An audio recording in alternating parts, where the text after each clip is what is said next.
Hey, hello guys, and welcome back to my YouTube channel, Nancy Wansira. To my returning viewers, thank you, and to my new subscribers, asanteni sana. If you're watching the video and you haven't subscribed, kindly subscribe. So in today's video we will be talking more about TB. So what's TB? TB in full is tuberculosis. TB is infectious bacterial disease which is caused by Mycobacterium tuberculosis. TB is classified into two. One is pulmonary TB and the other one is extrapulmonary TB. In the pulmonary TB, it majorly affects the lungs and it's the most common. We also have this extrapulmonary TB which affects other part of the body, now not the lungs, like the spine, the brain. Now let's talk on how TB spreads. TB is an airborne disease, so it is spread through hair droplets, and this is how it spreads. When someone who is infected with the pulmonary TB, when this person coughs, spits, or this person sneezes, they propel this bacteria into the hair, and now the other person who is not infected with this disease, they inhale in the bacteria, then it goes and settles in the lungs. And when now you inhale this bacteria and it settles in the lungs, there are now the stages of this TB.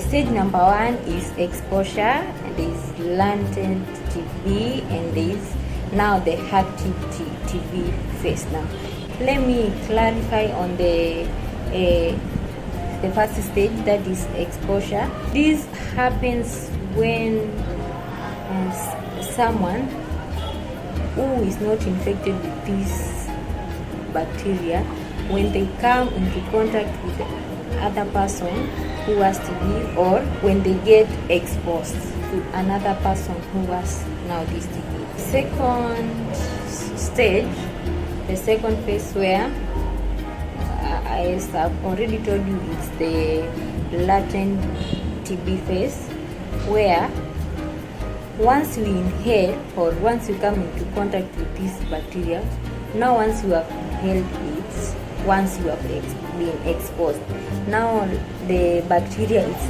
now in the lungs. During this phase, this person who has been now exposed, they don't develop any kind of symptoms, they don't show any signs and symptoms, but they have the bacteria in their lungs. Like most of us, we have TB, but because of our immunity, in the latent phase, your immunity is the one which helps you. Yani, you have this bacteria in you, but you will never show any sign, you will never get sick. You have it, but you will never show any sign, and it's because of your immunity. Now on the active TB phase, that stage now, this is the time when now this person who has been infected, who has been exposed, and because of the weak immune system, now at this phase now you will show the signs and the symptoms of TB. This is because maybe it affects you now because you don't have your immune is weak. It can't fight against this disease.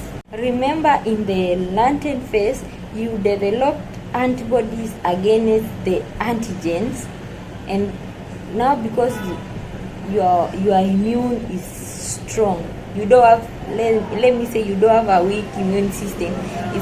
That's why you cannot show the signs and symptoms. And iko lakini haiwezi kudhuru. Most of us tuko nayo lakini haiwezi, we cannot develop the disease, yeah, but the bacteria, we already have the bacteria in there.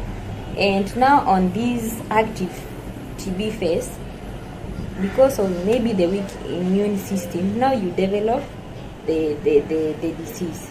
Your immunity cannot fight against this now disease now, so you show the symptoms.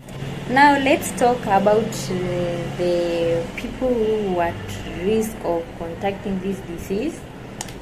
As we've talked about immune, the people who have weak immune system, they are at very high risk. Who are these people who have this weak immune system?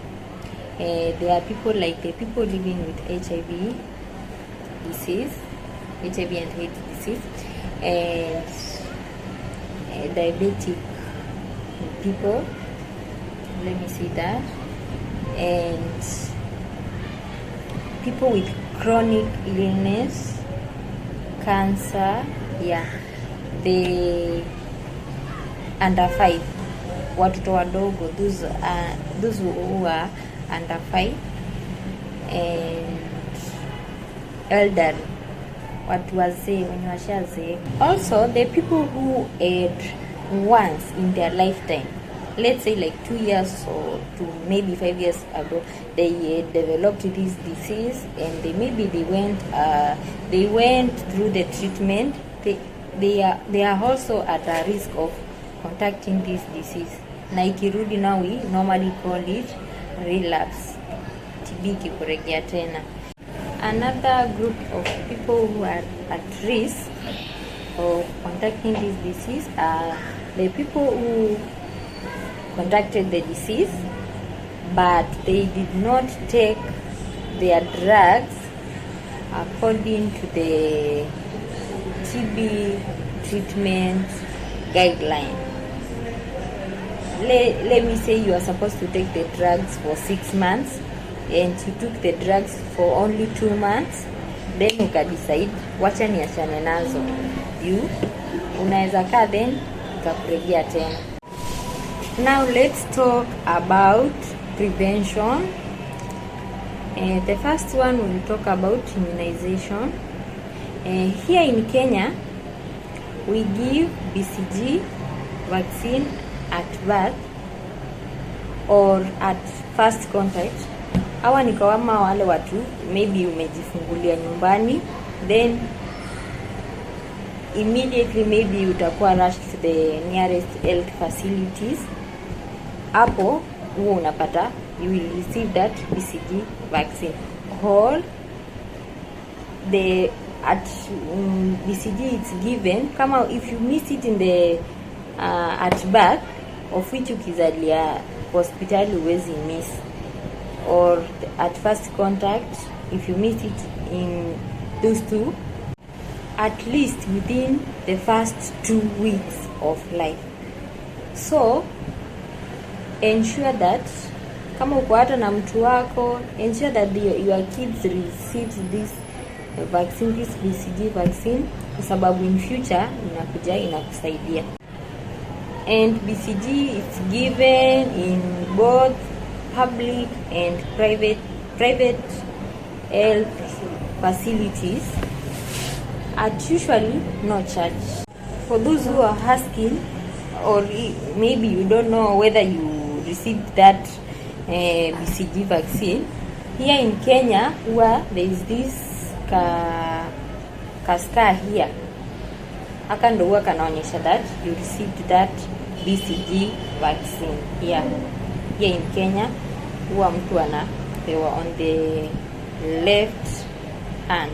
Yeah. Another way of prevention is staying in well ventilated rooms, yani usikae mahali maybe pako congested kabisa, and maybe kuna watu wanakuja una interact na wao hapo, you are at risk. So always ensure that you stay in well ventilated rooms.